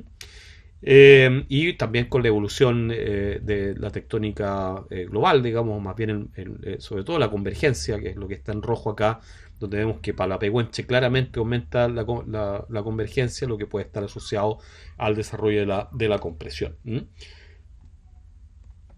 Sigamos avanzando entonces ahora un paper de Aragón y otros del año 2013. Quiero avanzar, perdón, voy a volver un poquito atrás, quiero avanzar, entonces salir más bien de lo que ya sería el primera etapa del segundo periodo del siglo andino y concentrarnos más que nada en esta segunda etapa de este segundo periodo, que ocurre entre la fase incaica para adelante. Y en este paper de Aragón, claro, él hace un análisis en realidad a partir de la geología a gran escala, algunos indicadores geoquímicos y también estructurales de la evolución principalmente en lo que sería el macizo norpatagónico entre el Cretácico superior Paleoceno hasta el Neógeno. Pero en realidad es a partir de tres grandes imágenes, digamos, que concentrarían, digamos, esta evolución y poniendo algún énfasis en cómo se crea la zona de falla Liquiñovsky, ¿ya? Principalmente. Este es el mapa del área, del área de estudio, ¿no? Y vemos en realidad en el eje de la cordillera el macizo, lo que sería, perdón, el batolito norpatagónico, rocas también paleocenas y ocenas como el cinturón Pilcanilleu, que ya hemos hablado bastante, otros basaltos neógenos que también vamos a hablar después principalmente, y estos rocas del Oligoceno-Mioceno al final, que están tanto en Sumuncurá como en el cinturón del Maitén como en el cinturón magmático de la costa, ¿no es cierto? Que se ven acá. Entonces, a partir de estos elementos y de la geoquímica de estas rocas principalmente, él construye un esquema de este tipo. Además vemos las ingresiones marinas que ocurren principalmente en el Paleoceno, en este caso, con una subducción relativamente normal, ¿no? Que crea este arco magmático, pero ojo, porque aquí lo que pasa es que viene acercándose, como ya habíamos visto anteriormente, la dorsal de Farallón Aluk, que según este autor podría subductar más bien de forma paralela al margen, y al ocurrir esto, entonces, una vez que se subducta la dorsal, se genera una gran ventana astenosférica, la placa Aluk se nos va lejos, ¿no es cierto?, y queda acá lo que sería más bien un margen pasivo en ese momento. Hay una traslación muy fuerte del bloque de antearco. En este momento, entonces, cuando él piensa, se generaría en el Eoceno-Mioceno, se generaría la paleofalla o la protofalla Liquiñovsky, ¿cierto? Dejando entonces una gran extensión en esta zona y esto explicaría el porqué del volcanismo digamos, dándose el volcanismo oligomioceno asociado a una extensión importante, ¿no es cierto?, en todo este sector, dado principalmente por el efecto que tiene la increción de una ventana astenosférica, y esto además estaría asociado con una placa Farallón que se va moviendo bastante hacia el norte. Prácticamente no hay subducción en este momento, ¿ya? Este esquema de acá sirve bastante también para explicar aquello, ¿no? Si es que, digamos, esta sería la dorsal de Farallón Aluk, subductando en este punto, y como la placa Farallón finalmente tiene un polo de Euler muy cercano a la fosa, en realidad se da esta situación de que en este sector, sobre todo en este segmento, se va moviendo más bien paralelo al margen, mientras que hacia el norte sí hay convergencia y hacia el sur puede haber de hecho una deconvergencia, o sea que la placa oceánica vaya saliendo de la fosa, ¿no? Con respecto, si es que este es el movimiento realmente que tiene rotacional por el hecho de que el polo de Euler está muy cerca de la fosa, en este momento ya subductado. Bueno, si esto fuera realmente el caso, podemos entonces explicar efectivamente estas grandes transformaciones tectónicas que ocurren en el Eoceno al Mioceno inferior, ¿no es cierto?, como producto de la subducción de la dorsal, si bien otros autores lo ponen mucho antes, ¿eh? La subducción de la dorsal, en los 80, 70 millones de años, como veíamos en el caso de Chaurren o en el caso de Gianelli, en el paper que les presenté la semana, no la semana pasada, en la clase, digamos, pasada del segmento central, más bien entre los 70 y los 60 millones de años. Hay un problema con la edad entonces de cuándo ocurre esto, pero el fenómeno pareciera ser importante definitivamente para el desarrollo tectónico de este sector. Y luego, después ya en el neógeno, pasado el Mioceno inferior, ¿no es cierto?, se renueva, o sea, se quiebra primero las placas Farallón, y con esto aumenta la velocidad de convergencia y la ortogonalización de la convergencia, y comienza entonces la subducción de la placa de Nazca, y con esto retomamos un arco magmático mucho más normal, con una cierta oblicuidad, digamos, esa subducción, convergencia, lo que hace que la falla Liquiñovsky siga actuando durante ese tiempo. Así que interesante también este trabajo como para contextualizar un poco la evolución principalmente durante el Eoceno al reciente. Y bueno, vamos a ver ahora, digamos, a concentrar un poquito más también en este magmatismo tan interesante, ¿no es cierto?, estos basaltos, en parte algunos alcalinos, otros no, que revisan Navarrete y otros, perdón, parece que no puse aquí el nombre de los autores, pero este es un paper de Navarrete del año 2020, donde se concentran también en entender cuáles son las condiciones dinámicas bajo las cuales ocurre este magmatismo en neógeno que cubre gran parte de la Patagonia. Van a ver ustedes en sus mapas cantidad importante de afloramientos de rocas volcánicas, tanto paleógenas como neógenas, ¿no es cierto? Muchas de ellas basálticas, son platós basálticos que están cubriendo principalmente, por ejemplo, el macizo norpatagónico acá, o el macizo del Deseado, ¿no? Se dan en torno a los macizos o en los macizos mismos, y esto es lo que llamamos la meseta de Sumuncurá, por ejemplo. Pero hay, bueno, gran cantidad de este magmatismo. En la parte sur, en el segmento austral, digamos, ese magmatismo ha sido relacionado muchas veces con el desarrollo de la ventana astenosférica producto de la subducción del Ridge de Chile, ¿no? Y esto lo voy a ver al final de esta presentación, ¿no? Pero ya vimos que cuando se subducta una dorsal relativamente paralela al margen, ¿no?, la placa que viene por el lado occidental mantiene una cierta velocidad relativamente baja en el caso de la placa antártica, y en cambio la placa de Nazca se sigue subductando a una alta velocidad, y esto genera una ventana entre las dos, ¿no?, lo que sería una ventana de este tipo, donde ingresa la astenósfera y generaría el magmatismo que está asociado principalmente, digamos, a Patagonia Sur. Pero en la parte norte es más difícil hacer esta relación actual con esta dorsal, y se han propuesto varios fenómenos para explicarlo. Parte de este magmatismo es el que también se desarrolla durante el Oligoceno al Mioceno inferior, y que afecta también la costa en este caso, ¿no es cierto? Y en este esquema, bueno, me gusta bastante porque se explican los distintos fenómenos que han sido propuestos y que podrían estar relacionados con el magmatismo Oligoceno-Mioceno, partiendo por esta que en realidad es la figura sacada del paper de Muñoz y otro del año 2000, que también describí en la charla del segmento central, para hablar principalmente del segmento cordillera principal, donde se expone, digamos, también rocas relacionadas con el arco magmático, con esta gran extensión, digamos, oligomiocena, y ellos proponen en realidad en ese paper que todo el magmatismo, tanto en Chile, en la cordillera de la costa, como en Argentina, estaría asociado más bien al desarrollo de un ascenso astenosférico por debajo de la placa, cuando la placa Farallón se rompe y da paso a la placa de Nazca, más o menos ahí en fines del Eoceno, comienzos del Oligoceno.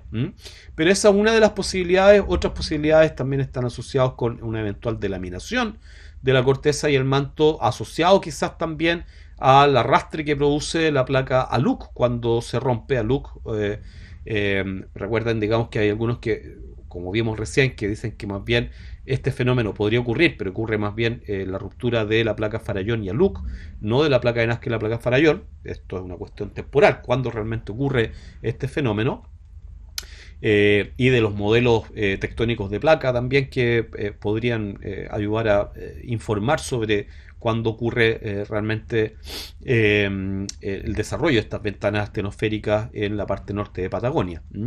Y hay otros fenómenos también interesantes que pueden ser muy bonitos, digamos, de revisar. Yo no lo voy a hacer con mucho detalle, pero pueden verlo ustedes, ¿no es cierto?, que es la interacción que tiene la placa oceánica, quizás con una pluma mantélica, ¿no es cierto?, que podría desintegrar el slab y generar fluidos, ¿no es cierto?, en la interacción con la pluma que podrían a su vez estar afectando o generando el magmatismo que vemos en superficie, o la interacción del slab con las discontinuidades del manto, principalmente con la zona transicional entre los 410 y los 660 kilómetros de profundidad. Ahí se dan transformaciones mineralógicas, transformaciones de fase en el manto y en la placa oceánica que podrían efectivamente también generar un magmatismo importante, ¿ya? Y esto finalmente termina siendo la idea que exploran estos autores, ¿ya? Además nos muestran muy interesantemente aquí algunos mapas paleogeográficos para distintos momentos, para el Eoceno, Oligoceno principalmente. Claro, estoy viendo acá abajo, ¿no es cierto?, para el Oligoceno inferior y el Eoceno superior, ¿no? El mapa Sudamérica, pero en azul vemos todas las zonas que estaban inundadas realmente, y vemos que después cuando pasamos al Oligoceno, al Mioceno inferior, el área de inundación es mucho mayor, ¿ya? Y todo, en realidad casi todo el antearco chileno y argentino actual, ¿no es cierto?, estaba bajo el mar en el Mioceno inferior. Y esto lo podemos ver en varias formaciones donde se han medido además los espesores de las capas oceánicas, mostrándonos entonces que hay un gran desarrollo realmente de una hundimiento del continente completo. Quedan elevados solamente las partes internas y las que están afectadas tal vez por cierta tectónica particular, digamos, durante esta época, pero el resto de las costas actuales de Sudamérica retrocedieron montones, producto de un hundimiento completo del continente. Y bueno, el paper es bastante extenso, tiene mucho detalle muy bonito realmente de la geoquímica y la relación con la geología, con estas cuencas marinas y también con tomografía sísmica, y al final se hace un análisis muy interesante y termina proponiendo además estas figuras que están de verdad espectaculares. O sea, si ya las de Andrés Folguera estaban buenas, estas de verdad yo las encuentro impresionante, la calidad de lo que están proponiendo, no solamente de las ideas que proponen, sino de cómo las expresan, ¿no? Se ve muy bien. Y bueno, lo que indica finalmente, ¿no es cierto?, es que el proceso fundamental es más bien el encuentro de la placa Farallón con esta discontinuidad del manto, después de que se subductó la dorsal de Aluc-Farallón, ¿no es cierto? La placa Farallón quedó libre en el manto, pero empieza a subductar y finalmente encuentra la zona transicional en el Eoceno, Oligoceno inferior, ¿no es cierto? Y después, cuando penetra esta zona, genera toda una movilización de la zona que produce una fusión por hidratación, y además produce una gran subsidencia dinámica que produce el hundimiento entonces de todo el continente a medida que se va produciendo además la hidratación del manto, y con esto una importante magmatismo, ¿no es cierto?, durante el Oligoceno al Mioceno inferior. Y bueno, esto es una vista más bien de norte-sur, sur a norte, perdón, desde Argentina hacia Chile, donde vemos entonces el slab subductado por acá, pero acá la creación de la ventana astenosférica, que es posterior, ¿no es cierto?, del Mioceno al Plioceno. Cuando se va moviendo, vamos a ver después la dorsal de Chile de sur a norte, va dejando esta ventana astenosférica en el área de Patagonia Sur, y es allí donde se produce además una fusión del manto por descompresión, que es lo que genera el magmatismo y los platos basálticos, pero ya más bien mioceno a pliocenos que hay en el sur, ¿ya? Y bueno, esta otra visión un poco desde norte hacia el sur de lo mismo, para mostrar que el último fenómeno que ocurre en la parte norte, más que nada, ¿no es cierto?, es que se genera una ruptura del slab de Nazca, y efectivamente esto se ve con tomografías sísmicas también, la ingresión de astenósfera caliente que funde en parte el manto y genera un magmatismo que ya es, digamos, plioceno a reciente, principalmente en toda esta zona. Así que bueno, este paper se encuentra de verdad cosas súper interesantes respecto a esto, y figuras que nos ayudan muchísimo a poder entender los fenómenos que ellos están planteando. Así que muy bueno, un muy buen trabajo de resumen de la evolución y los fenómenos que ocurren asociados a esta gran extensión y magmatismo oligamioceno en el segmento austral. Bueno, otro trabajo de Gianni del 2014 para irnos moviendo ahora más hacia el sur. Vamos a pasar porque estuvimos más bien concentrados en la parte norte, en lo que sería el segmento cordillera patagónica, pero si vamos más al sur, primero nos encontramos con todas estas cuencas de aquí, de lo que sería Patagonia extraandina, donde hace él un resumen, a lo largo de estas dos secciones, sección A, B y C, ¿no? En este sector, los vemos reflejada su estratigrafía aquí de oeste a este. Un excelente resumen de las unidades formacionales que caracterizan, digamos, todo este sector, y vemos además, vemos primero que en realidad hay una estratigrafía continua del Jurásico hasta el Neógeno y que las fases tectónicas parecieran claramente estar correspondiendo con cambios importantes dentro de esa estratigrafía, y a partir de la descripción de cuáles son las unidades que aquí están podemos entender entonces qué es lo que ocurrió en cada uno de esos segmentos.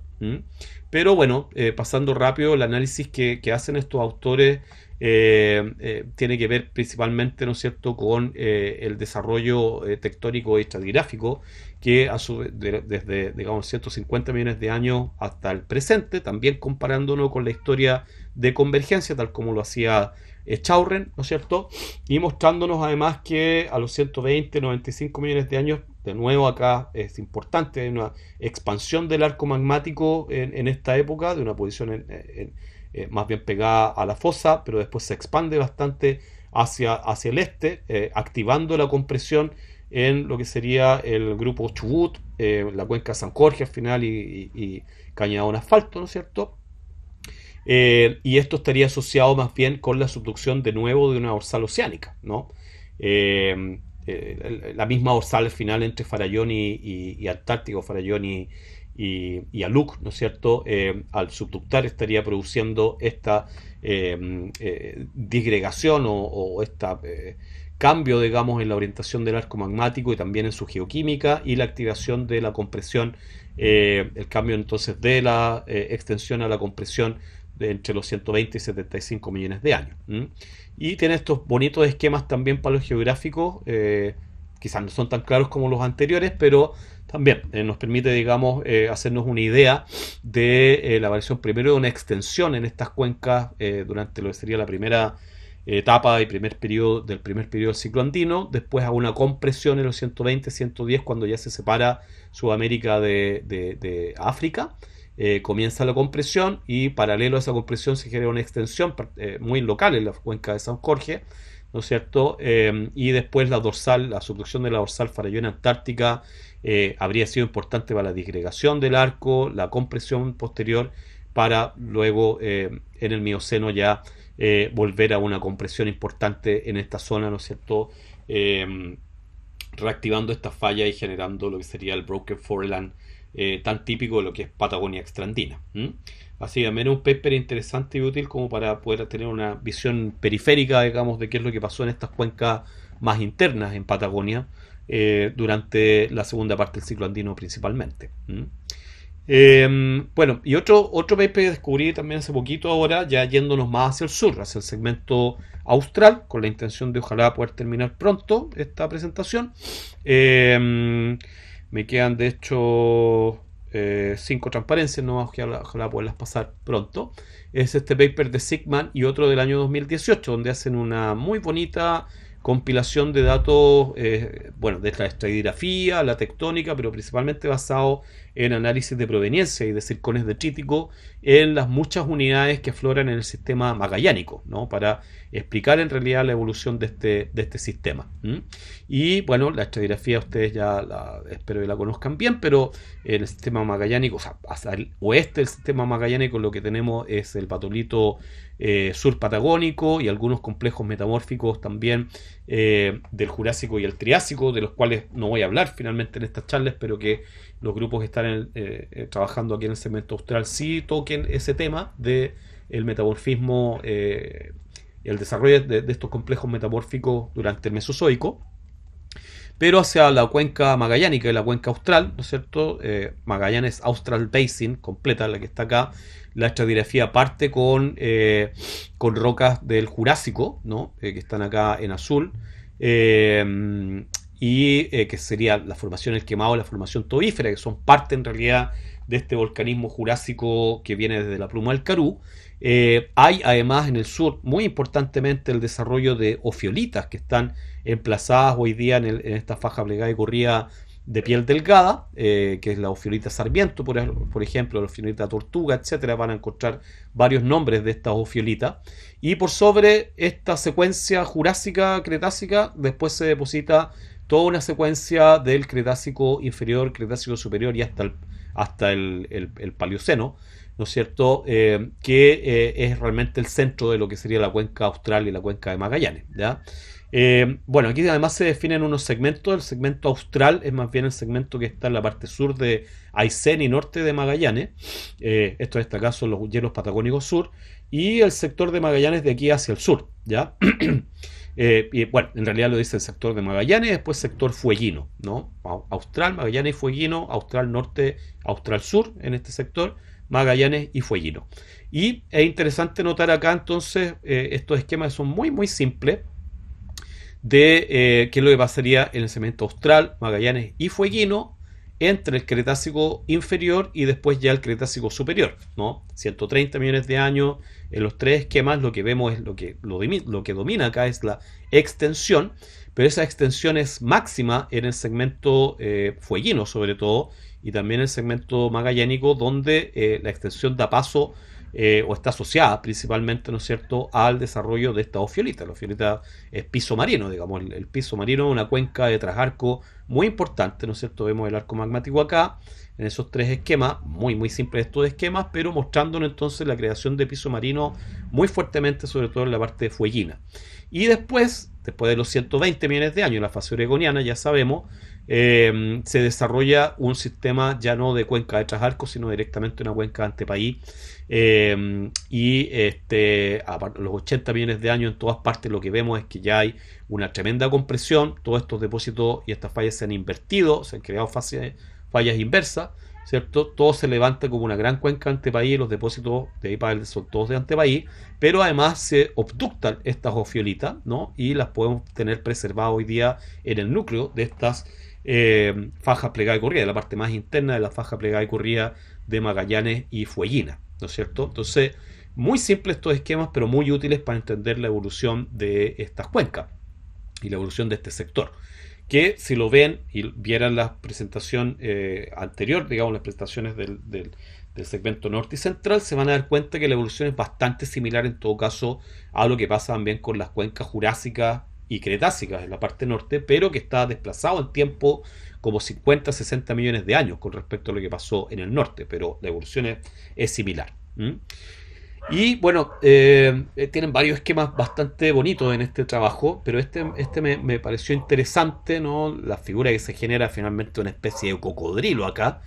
que llama mucho la atención y que creo que es bueno poder explicar con algún detalle, ¿ya? Jurásico inferior, lo que tenemos entonces, bueno, si lo ven, es Sudamérica, África, la península antártica. Y en Patagonia tenemos el macizo norpatagónico y macizo del Deseado. Durante el Jurásico inferior, extensión, como ya lo hemos visto bastante, asociado al desarrollo de la cuenca, al plató, digamos, más bien a la pluma del Carú. Extensión en este sentido. El desarrollo, en todo caso, también de complejos metamórficos, que es lo que les decía.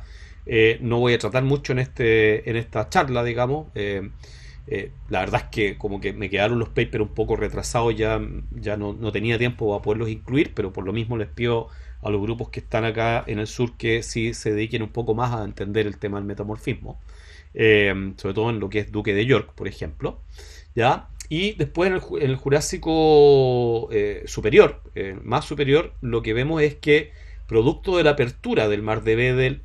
y de la ampliación de este magmatismo ácido, ¿no es cierto?, desde la pluma del Carú hacia la parte marginal, digamos, de la cuenca, se abre mucho más esta cuenca y hay una apertura realmente de una cuenca de trasarco asociado al arco que se está desarrollando acá donde se depositan estas formaciones, digamos, tobíferas, el quemado y también, bueno, esto es la apertura del RBB, que sería Rocas Verdes Basin, ¿cierto? La apertura de rocas verdes. Pero es durante el Cretácico inferior cuando realmente la expansión, digamos, de esta cuenca es máxima. Si lo ven, es una cuenca triangular, tiene mucho más abierta hacia el sur que hacia el norte. En relación con un arco magmático, es claramente una cuenca de trasarco, ¿no es cierto?, con creación de piso oceánico, con mucho mayor expresión, como veíamos en la parte sur, que en la parte norte, donde no hay piso oceánico.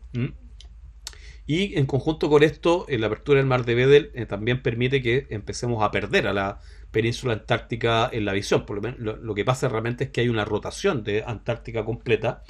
y empezamos, digamos, a separarla realmente del resto de Gondwana, ¿ya?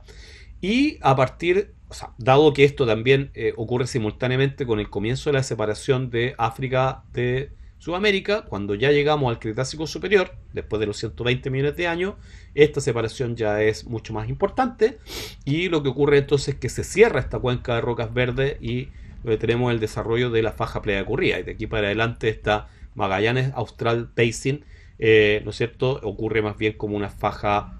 plegada y corrida de antepaís, con depósitos. Entonces son, con más bien, digamos, los depósitos aquí, a partir del Cretácico inferior, son eminentemente relleno de una cuenca de antepaís, que no siempre las cuencas de antepaís son continentales, ¿eh? En este caso hay una influencia oceánica importante, porque hay tanta subsidencia producto del peso que genera esto sobre una placa que tiene muy bajo espesor elástico, una placa muy débil, ¿no es cierto?, producto de toda la actividad termal que está ocurriendo desde la influencia de la pluma del carbono, ¿no es cierto?, debilita termalmente toda esta placa, y al ser una placa de un espesor elástico muy pequeño, porque es muy débil, entonces se genera una tremenda subsidencia y se mete el mar por todas partes, y esta cuenca, aunque sea de antepaís, es una cuenca eminentemente marina, hasta bastante avanzado, digamos, el Cenozoico. Pero bueno, este esquema explica bastante bien en realidad que primero la cuenca Australia y Magallanes es una cuenca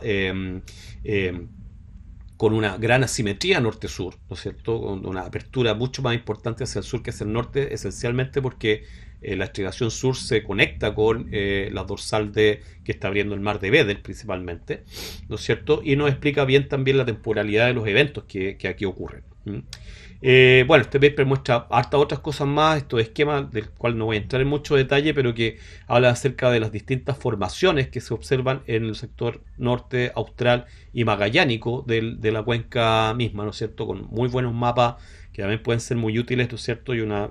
reconstrucción de los espesores desde norte a sur de las distintas unidades, que es bastante útil como para poder contextualizar lo que pasa y la relación al final del mapa con las unidades y con el cuadro de todo el estratigráfico, con este mismo destacado, ¿ya? Y termina haciendo un análisis muy detallado, principalmente de todo este sector que está acá, de cómo evolucionó entre los 95 millones de años hasta los 45 millones de años la cuenca, una vez que ya comienza a ser una cuenca eminentemente de antepaís, ¿no es cierto?,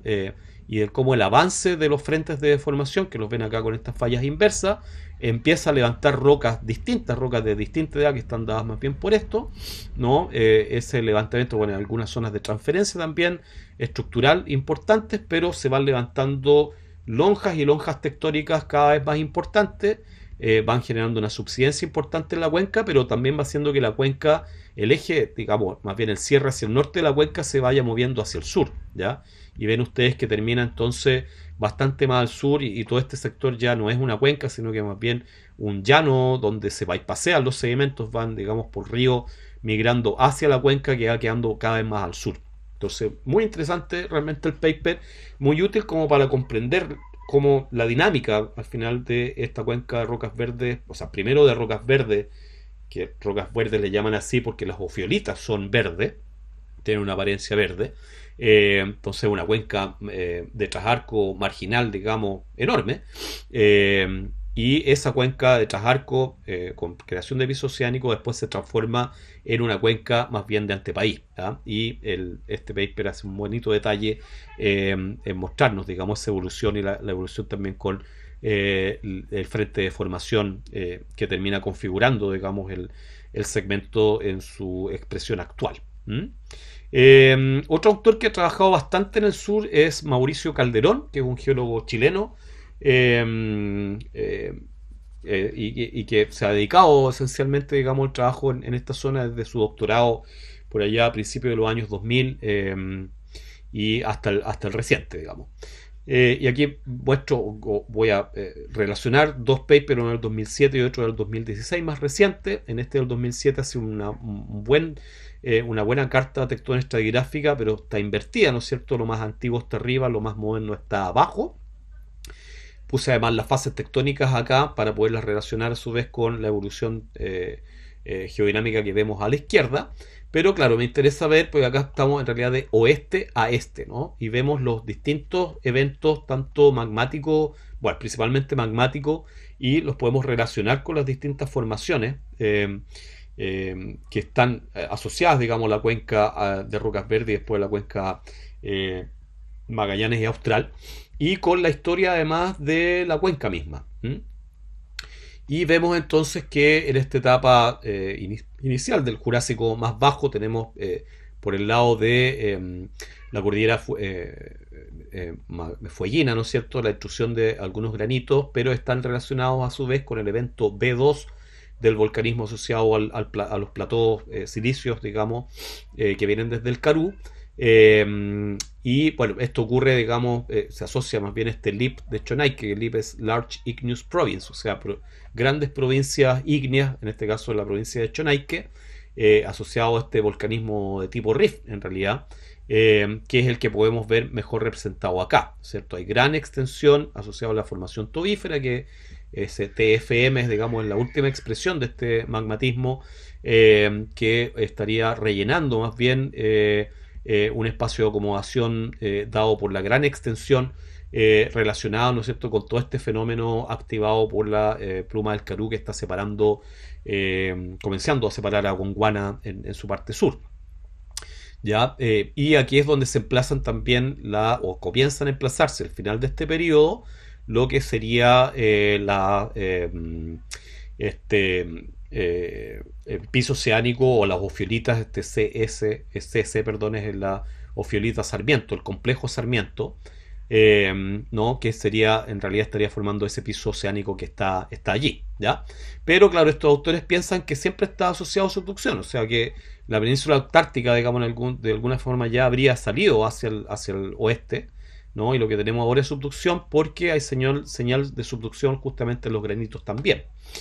La fase araucana es importante, digamos, la fase del Jurásico superior, porque realmente genera un cambio en las condiciones de esta cuenca, digamos. Es la fase de máxima extensión, y la creación de la fluidita Sarmiento está asociado, digamos, justamente con esta fase. Y a partir de aquí tenemos el batolito, la construcción del batolito sur patagónico de manera mucho más clara. Tal vez, ¿no es cierto?, a partir de ese momento, y hay un cambio también dentro de las condiciones en el magmatismo, ¿no? Pasamos de lo que sería Chonaique y estas provincias magmáticas ácidas a la formación realmente del piso oceánico mucho más firme, digamos, más importante, la formación o el complejo Tortuga, donde vemos que el adelgazamiento en la cuenca de Trasarco es mucho mayor, la extensión es mayor, y eso probablemente está asociado con un rollback importante del slab, ¿no es cierto? Y la formación de las ofiolitas principalmente, simultáneo con la depositación ya de las primeras unidades sedimentarias más importantes, con la formación Zapata y Yagán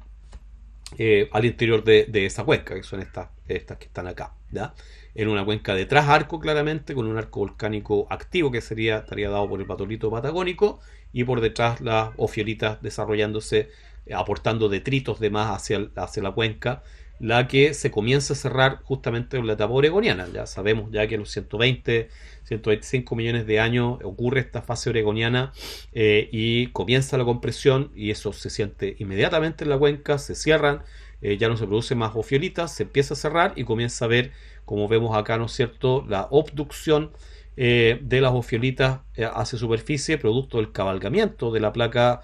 asociado al arco, ¿no es cierto?, sobre el resto de Sudamérica. Se produce un tremendo cortamiento en esta zona, probablemente haya delaminación también asociado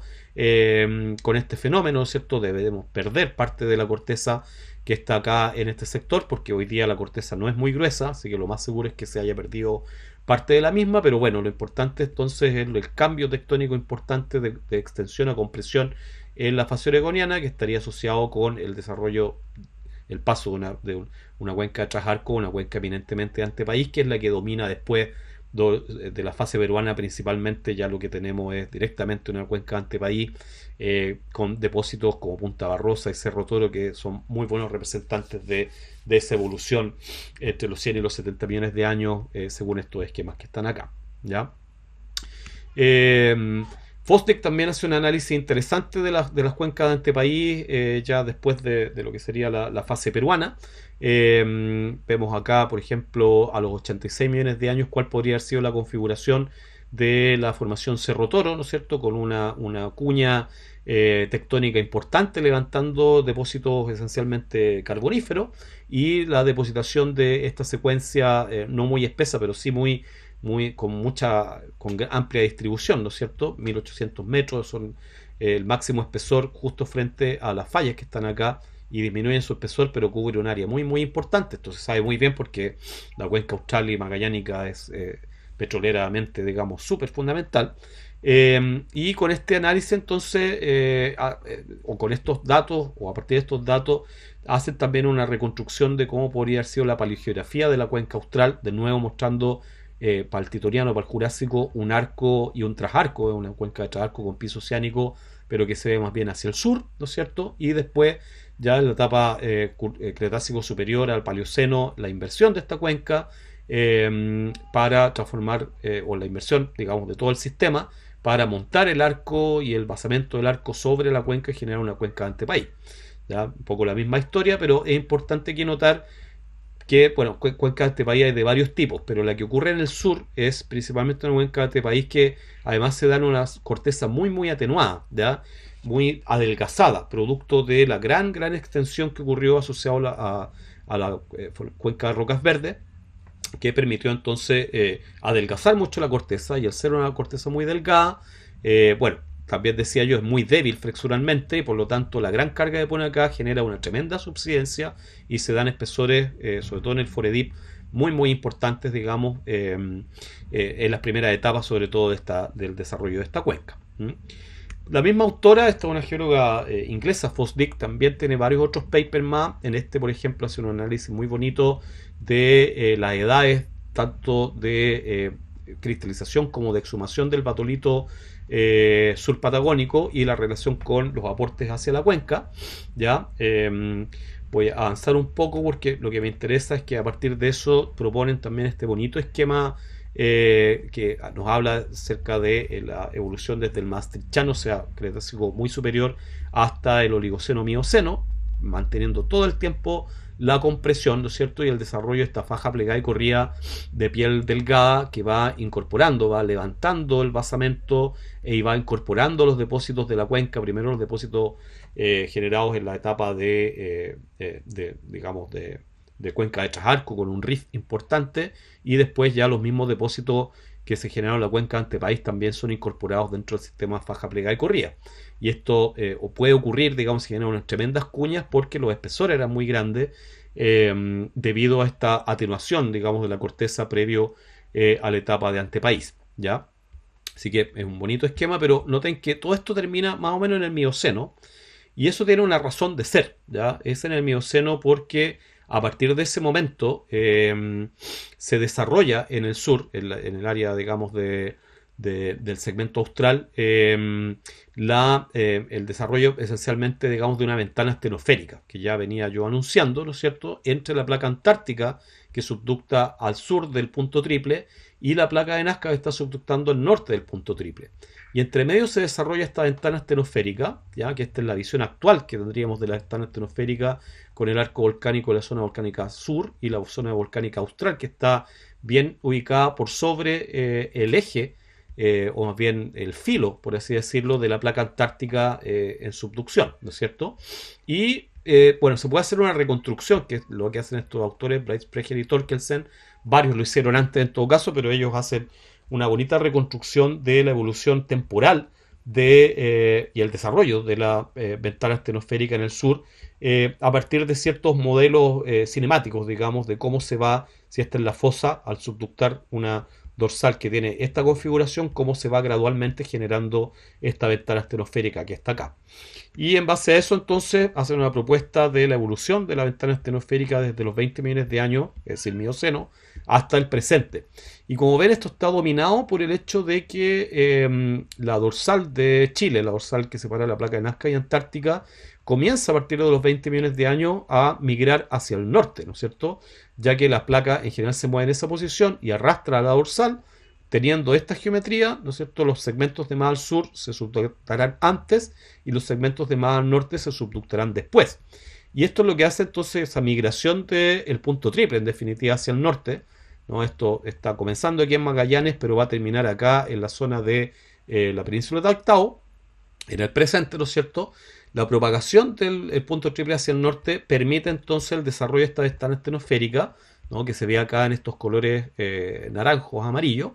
y vean cómo va creándose y se va ampliando la ventana astenosférica a medida que avanza el tiempo, ¿no es cierto? Y esto es lo que, o sea, la situación actual, y de hecho esto coincide muy bien con las tomografías sísmicas, pocas, pero que existen en el sur, que demuestran que realmente aquí hay una astenósfera caliente y de baja velocidad onda sísmica, y que está muy asociado también al desarrollo del magmatismo, del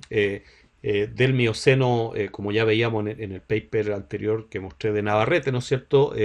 La edad del magmatismo de las lavas de plató, ¿no es cierto? Basálticas principalmente que se dan en el sur, que son las que vemos acá, van muy bien en sintonía con el desarrollo de la cuña astenosférica en el tiempo. Y obviamente cuando comienza este proceso, ¿no es cierto? Aquí en el Mioceno inferior a medio, a medida que se propaga hacia el norte, disminuye, o sea, lo que tenemos finalmente la convergencia entre Antártica y Sudamérica a unas bajas muchísimo más, a unas tasas, perdón, muchísimo más bajas que las que ocurrían antes la convergencia, y al disminuir esas tasas de convergencia, entonces baja también la compresión en el margen y se deja desarrollar la faja plegada y corrida de Magallanes, ¿no? Al tiempo que se abre la ventana y se genera este magmatismo, ¿ya? Y bueno, esta es la visión final, digamos, los voy a dejar con esta última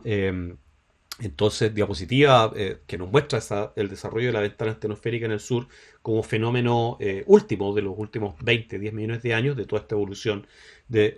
los 200 millones de años del ciclo andino. Con esto termino entonces, ojalá les sea útil, hasta luego.